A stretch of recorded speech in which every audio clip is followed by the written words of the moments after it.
Ladies and gentlemen, there is a shadow that follows every virtue.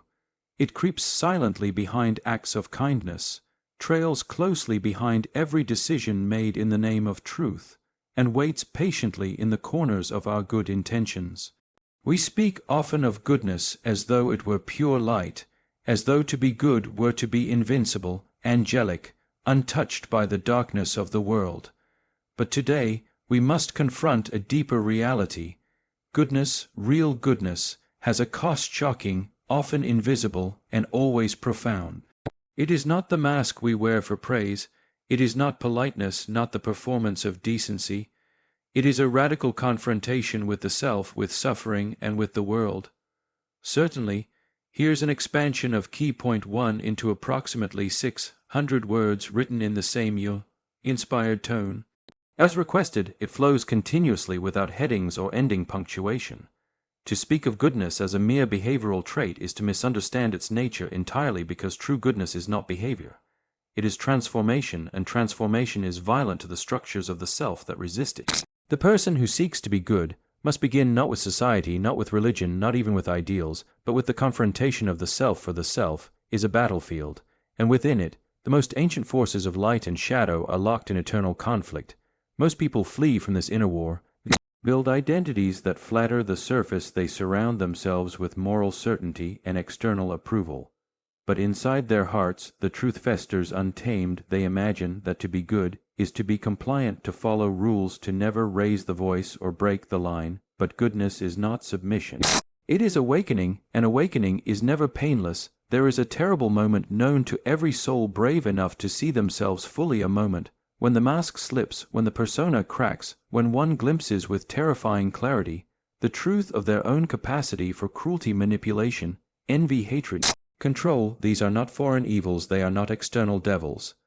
They are within us, lying dormant under the narrative of virtue. True goodness does not arise from ignoring these forces, it arises from confronting them, naming them, integrating them. The person who imagines themselves pure is the most dangerous, for they are blind to their own shadow, and in their blindness they project their darkness onto others. They persecute what they will not own in themselves and call it righteousness. But the one who is truly good has knelt before the altar of their own shadow.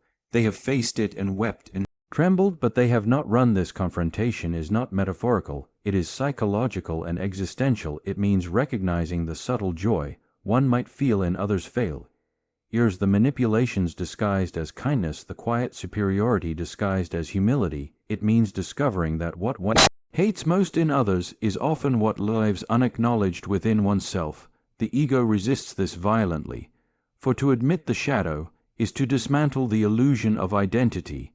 Yet this dismantling is essential, because without it the so-called goodness we perform remains just that, a performance, a fragile costume threatened by truth. But when we face the shadow, we find a paradox. What we thought would destroy us begins to transform us.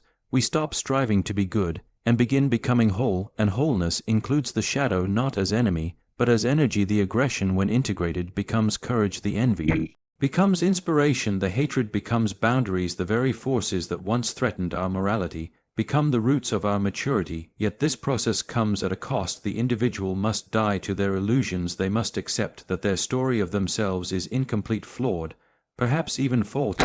They must walk into the wilderness of their psyche without guarantee of return. And when they emerge, they do not emerge pure. They emerge conscious of their contradictions, their complexity, their humanity. And it is only from this depth of consciousness that true goodness can be born, a goodness that is not reactive, not compulsive, not performed, but chosen and chosen again and again, in the full awareness of what it costs to be good. In this sense, is not to be harmless, it is to hold power consciously, it is to be capable of destruction, and choose creation, to be tempted by deception, and choose truth, to be haunted by resentment, and choose forgiveness, not because one must, not because it is expected, but because it is the only way forward for a soul that seeks wholeness. This is the shocking cost of goodness, that one must become intimate with one's darkness in order to truly become light. To be good in a world that does not value depth is to become a stranger in one's own land, because the world does not reward those who see too much or feel too deeply.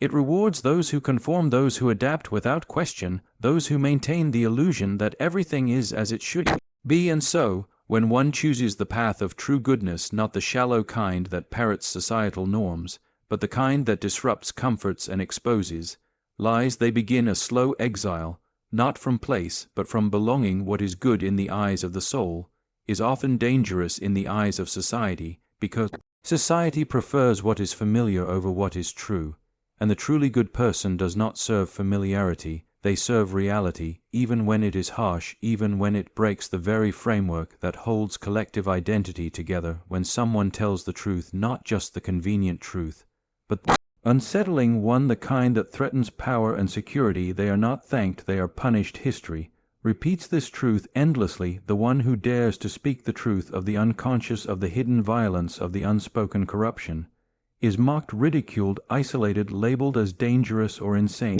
Because the collective does not want to be awakened from its sleep, the collective prefers the dream of goodness over the confrontation with its own shadow, and so the truly good person becomes a mirror, and mirrors are hated when they show what people do not want to see. The exile that follows is not always literal, but it is felt in glances, in silences, in the erosion of connection, in the quiet rejection of those who once claimed to care. To be good in this deeper sense is to choose to walk a path that few understand. It is to no longer be able to participate in the casual cruelties of everyday life, the jokes that dehumanize, the silence that enables injustice, the apathy that disguises itself as neutrality. The good person feels the weight of these things, and cannot pretend not to feel it, but feeling is not what separates them, it is acting in spite of that feeling. It is the decision to speak when silence is safe, to stand when sitting keeps the peace, and in that moment they become a threat, not because they seek to destroy, but because their presence reveals what others would rather keep hidden, and so they are cast out, not always through open aggression. Sometimes it is more subtle, more civilized, but no less real. The invitations stop, the doors close, the trust evaporates. They are alone, not because they have failed, but because they have refused to comply, and this loneliness is the price the soul must pay for authenticity. It is a sacred kind of isolation, not born of arrogance, but of alignment. Alignment with something deeper than custom or comfort, alignment with an inner knowing that will not be silenced even when the world turns its back. And yet this isolation is not without its gifts. In the silence of rejection, the soul grows. In the absence of approval, the self clarifies. In the desert, the vision becomes sharper. The truly good person does not seek to be above others, they seek only to be whole. But wholeness offends those who have built their lives around fragmentation, and so their presence itself becomes a disruption, and disruption is punished even if it is born from love. There is a kind of quiet courage in continuing to live from this place of disconnection, to keep showing up, to keep offering one's truth without bitterness or superiority, to love even when unloved, to forgive even when betrayed, to keep the heart open in a world that rewards its closing. This is the shocking cost of goodness, to be rejected not for one's failures, but for one's integrity, not for one's harm, but for one's healing, to become a stranger, not because one has left the world, but because the world has left itself, and in that sacred disconnection, to still choose to remain human, to still choose to care, to still choose to stay, to walk the path of true goodness, is to enter into a lifelong struggle with the ego, because the ego does not seek truth. It seeks survival. It does not care for what is right. It craves what is recognized and rewarded. The ego wants to be seen as good more than it wants to be good, and in that subtle difference lies a chasm the truly good person must cross, because to perform goodness for applause is to betray its essence, and yet this is the default mode of so many people, to do what is right when it brings praise, to be kind when others are watching, to forgive when it elevates their image. But the soul does not care for appearances. It demands something more terrifying. It asks whether you can do the right thing when no one sees it, whether you can live with integrity in absolute silence, whether you can be good when no one will ever know. This is the secret death of the ego, not a dramatic gesture, but a quiet dismantling, the surrender of every need to be validated for one's virtue, every temptation to use goodness as currency, every impulse to make morality a performance. And this surrender feels like dying, because the ego is not villain, it is a deeply embedded structure. It is how we navigate the world, how we feel safe, how we know who we are. And when goodness begins to threaten the ego fights back. It offers justifications, it whispers narratives, it tries to twist the soul's impulses into opportunities for recognition. But the truly good person begins to see through this. They notice the subtle pride that follows their charity, the hidden superiority that shadows their humility, the desire to be seen as selfless that actually feeds the self. And in seeing this without judgment, they begin to unhook from performance and enter something more real. To be good without ego is to become anonymous in the most radical way, to let go of identity as the reward, to let go of being known as the goal, to do what is right, not for a story, not for a reputation, but because something deep and unshakable within demands.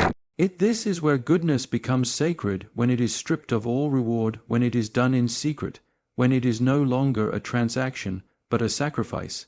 And that sacrifice is not of things, it is of self, of the image of the self, of the status of the self, of the very idea that the self is what matters most. And this death is slow. It is not a single moment of enlightenment. It is 1,000 small moments of letting go, refusing to defend oneself, when misunderstood, choosing not to correct the narrative, when someone else takes credit, accepting invisibility, when ego cries out for recognition. And yet this invisibility is strangely liberating, because what remains after the ego fades is not emptiness, but freedom, the freedom to love without needing to be loved back, the freedom to give without keeping score, the freedom to serve without building a pedestal, the freedom to fail without fear of falling. In others' eyes, this kind of goodness cannot be faked, because it is born from the ashes of the ego, and no one arrives here without walking through fire. The fire of rejection, the fire of insignificance, the fire of not being special, the fire of knowing that you will not be remembered, and still choosing to show up with the same devotion, with the same honesty, with the same courage. This is the shocking cost of goodness, that to truly embody it, you must let die every image of yourself as good. You must descend beneath the narratives, and let yourself be remade, not into someone more admired, but into someone more whole, someone whose goodness is not a brand, but a way of being, someone who can be forgotten and still live in truth, someone who can disappear and still leave behind light. To feel deeply in a world that numbs itself is already an act of rebellion, and to act on that feeling is to step fully into the unbearable weight of goodness, because goodness that does not feel is not goodness at all. It is function, it is duty. It is politeness masquerading as virtue, but true goodness bleeds, it aches, it suffers alongside the world, it opens itself without protection, and in doing so becomes exposed to everything. The numb avoid. The truly good person does not float above pain, they enter into it. They walk into the grief of others, they carry the burden of what others cannot face, they see the suffering others turn away from, and they allow it to affect them, not out of obligation, but because they can no longer pretend not to see it. This kind of goodness is not glamorous, it does not sparkle with moral superiority, it does not announce itself or seek admiration, it is quiet and often invisible, and it leaves the person who carries it weary and changed. It leaves them with sleepless nights and heavy silences, with questions that do not resolve and wounds that do not close, because empathy is not clean. It is not a neat exchange of comfort for pain. It is a tearing open of the boundary between self and other. It is a dissolving of separation that allows one heart to carry another's grief. And when you do this often enough, you begin to feel the accumulation of sorrows that are not yours, and yet have become part of you. To be good in this way is to suffer without bitterness. It is to keep the heart soft in a world that rewards hardness. It is to refuse to turn away, even when turning away would be easier, even when it would protect you from the unbearable awareness of what people endure. And still, you look still, you feel still, you stay, because something within you will not allow detachment, because something in your soul recognizes that detachment is death disguised as strength. And so you suffer with those who suffer, not to save them, not to rescue them, not to be a hero, but to bear witness to their humanity, and in doing so to reclaim your own. This suffering is not noble, it is not poetic, it is exhausting, it is thankless, it is misunderstood, it is sometimes mocked by those who cannot feel any more, who have armored themselves so deeply that they see tenderness as weakness. But the good person does not armor themselves. They walk into the world unguarded, they risk being broken, because they understand that wholeness is not found in protection, but in presence, and the cost of That presence is a soul that weeps for things that do not touch others, a heart that aches for strangers, a mind that cannot forget what it has seen or unhear what it has heard, and yet within this suffering there is a strange and sacred clarity, a sense that the pain itself is a doorway, that to suffer with others is to become part of something greater than oneself, something timeless, something that connects every person who has ever loved deeply and lost, something that binds all who have chosen compassion over comfort. And in this space suffering becomes a kind of communion, not with answers, not with peace, but with truth, and it is this truth that transforms suffering from despair into meaning, not because the pain disappears, but because it is no longer endured alone. This is the shocking cost of goodness, that to truly feel is to truly hurt, that to open the heart is to break it again, and again, that to love the world is to grieve it endlessly, and still to choose to love it anyway, not for the promise of reward or recognition, but because the alternative is unthinkable, because numbness is a kind of death, and the good person even in their sorrow chooses, life chooses, presence chooses to remain open, even as the world gives them every reason to close. So, I ask you, are you prepared for the shocking cost of goodness? Not the socially celebrated kind, not the empty gestures of morality, but the soul-forged, fire-tested, shadow-faced goodness that breaks you open and remakes you from the inside. To walk the path of goodness is to descend into the depths of the human condition, to wrestle with angels and demons alike, to die many small deaths before rising in wholeness. It is not for the faint of heart, but perhaps it is the only path worth taking. Thank you.